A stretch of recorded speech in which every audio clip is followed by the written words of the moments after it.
আসসালামু আলাইকুম ওরহমতুল্লাহ।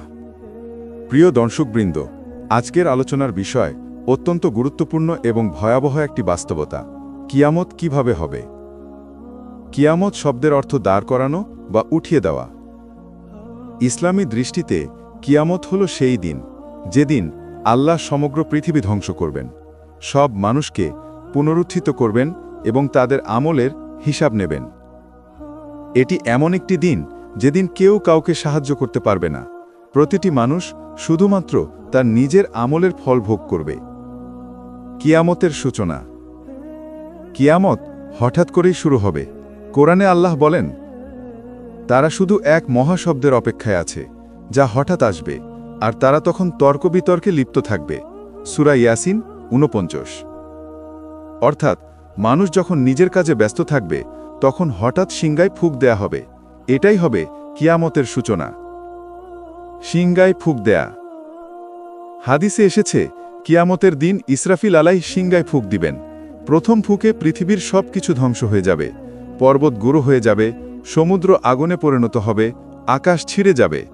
আল্লাহ বলেন, যেদিন সিংগায় ফুঁক দেয়া হবে আর আকাশ ও পৃথিবীতে যা আছে সবাই ভয়ে মরে যাবে, তবে আল্লাহ যাকে চান তাকেই রক্ষা করবেন। সূরা জুমার 68। পৃথিবীর ভয়াবহ পরিবর্তন।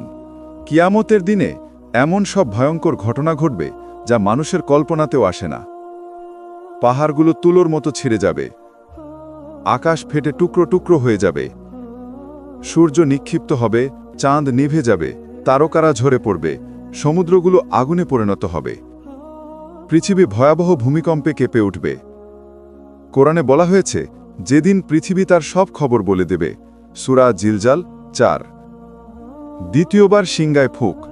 প্রথমবার ফুঁকের পর পৃথিবী ধ্বংস হবে, তারপর আল্লাহর নির্দেশে আবারও সিংগায় ফুঁক দেয়া হবে। এবার মানুষরা কবর থেকে উঠবে। কোরআনে আল্লাহ বলেন, তারপর আবারও সিংগায় ফুঁক দেয়া হবে, তখন তারা দাঁড়িয়ে যাবে এবং চারপাশে তাকাতে থাকবে। সূরা জুমার 68। সেদিন সবাই কবর থেকে বেরিয়ে আসবে, নগ্ন, খালি পায়ে এবং খাতনাবিহীন অবস্থায়। হিসাব নিকাশের দিন। মানুষ ওঠার পর শুরু হবে হিসাব নিকাশ। প্রতিটি মানুষের হাতের আমলনামা তার সামনে খোলা হবে।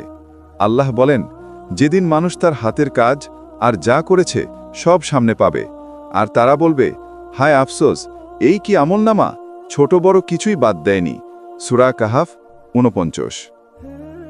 সেদিন কারো ভালো আমল তার মুক্তির কারণ হবে, আর মন্দ আমল হবে ধ্বংসের কারণ। সিরাতের সেতু। হিসাব শেষে মানুষকে যেতে হবে সেতু পার হয়ে। এটি জাহান্নামের ওপর একটি সরু সেতু। যার আমল ভালো হবে সে দ্রুত পার হবে, আর যার আমল খারাপ সে পড়ে যাবে জাহান্নামে। জান্নাত ও জাহান্নাম। সবশেষে আল্লাহ তার বান্দাদেরকে চূড়ান্ত ঠিকানায় পাঠাবেন। মুমিনরা যাবেন জান্নাতে, যেখানে থাকবে চিরস্থায়ী শান্তি, সুখ এবং আল্লাহর সন্তুষ্টি। কাফের ও মুনাফিকরা যাবেন জাহান্নামে, যেখানে থাকবে অনন্ত শাস্তি। কোরআনে আল্লাহ বলেন, যে অনুপরিমাণ ভালো কাজ করবে সে তা দেখবে, আর যে অনুপরিমাণ মন্দ কাজ করবে সেও তা দেখবে। সূরা জিলজাল 7-8। প্রিয় ভাই ও বোনেরা, কিয়ামত কোনো কল্পকাহিনী নয়, এটি এক বাস্তব সত্য যা অবশ্যই ঘটবে। কবে ঘটবে তা আমরা জানি না, কিন্তু প্রস্তুত হওয়া আমাদের দায়িত্ব। তাই আসুন আমরা নামাজের প্রতি যত্নশীল হই, গুনাহ থেকে দূরে থাকি, কোরআন ও সুন্নাহকে আঁকড়ে ধরি, নিয়মিত ইস্তিগফার করি, পাপের জন্য তওবা করি, আর দুনিয়ার মোহে আখেরাত ভুলে না যাই। প্রিয় দর্শক, যদি ভিডিওটি আপনার ভালো লেগে থাকে তবে চ্যানেলটি সাবস্ক্রাইব করুন, ভিডিওটি লাইক ও শেয়ার করুন। আপনার একটি শেয়ার কারো জন্য হেদায়েতের কারণ হতে পারে। আল্লাহ আমাদের সবাইকে কিয়ামতের ভয়াবহতা থেকে রক্ষা করে জান্নাতের পথ দেখান।